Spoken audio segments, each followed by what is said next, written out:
Anapotaka kuangalia mpira kuwepo na eneo la kwake yeye na watu wake, ambalo anaweza akaja tu bila kuwa na ulazima wa kushuka kwenye maeneo mengine, akaangalia mpira na kaondoka bila kuwa na bugza yoyote ile.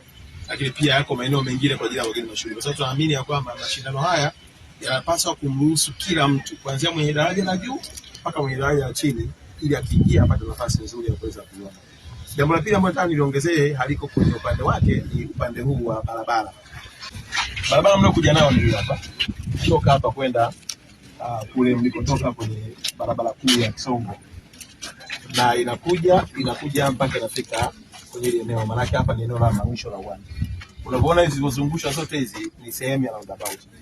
Lakini wakati unakaribia kuingia hapa kuna barabara nyingine inaonekana kama na yenyewe ni mbovu, lakini inatoka upande huu kuja mpaka huku kwenye roundabout.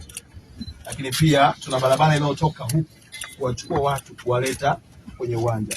Na tuna barabara pia inayotoka upande huku inawaleta watu kwenye uwanja.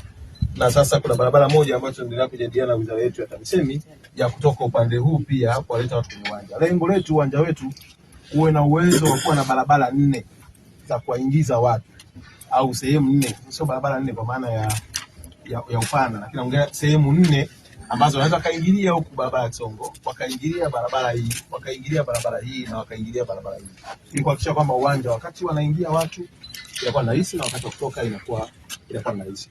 Na hizi barabara zote Mheshimiwa Mwenyekiti na Mheshimiwa Bunge, naomba kwa taarifa tu tarehe 18 ya mwezi huu, nafikiri leo tunataka siku 3-4 tunasaini mkataba wa kuanza kujenga kwa njia 4 zingine njia 2, ikiwa ni sehemu ya utekelezaji wa maelekezo ya Mheshimiwa Rais wa Jamhuri ya Muungano wa Tanzania kuhakikisha kwamba miundombinu inaendana na mradi ulioko mahali hapa. Kwa hiyo naomba nitoe taarifa hiyo kwako.